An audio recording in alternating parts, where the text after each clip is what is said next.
புத்தகமும் பேனாவும் ஒரு மௌனமான காதல். ஒரு பழைய நூலகத்தில் தூசிப்பட்ட தட்டில் அமைதியாக இருந்தது ஒரு அழகான புத்தகம்.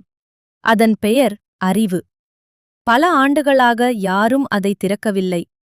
அது தனிமையில் மூழ்கி, என்னை யாராவது வாசிக்கிறார்களா என்று மனதில் எண்ணிக்கொண்டே இருந்தது. அதே நூலகத்தில் ஒரு சுறுசுறுப்பான பேனா இருந்தது. அதன் பெயர் எழுத்து. அது தினமும் புதிய கதைகளை எழுத ஆசைப்பட்டாலும் அதை பயன்படுத்த யாரும் இல்லை. ஒரு நாள் அந்த பேனா தட்டிலிருந்து கீழே விழுந்தது. அது நேராக அந்த புத்தகத்தின் அருகில் வந்து நின்றது. நீ ஏன் இவ்வளவு அமைதியாக இருக்கிறாய் என்று பேனா கேட்டது. புத்தகம் மெதுவாக சிரித்து, என்னுள் நிறைய கதைகள் இருக்கின்றன, ஆனால் அதை யாரும் கேட்கவில்லை என்றது. அந்த பேனாவின் மனம் உருகியது. நான் உன்னுடைய கதைகளை உலகம் முழுக்க கொண்டு போகிறேன் என்று அது உறுதியாய் சொன்னது.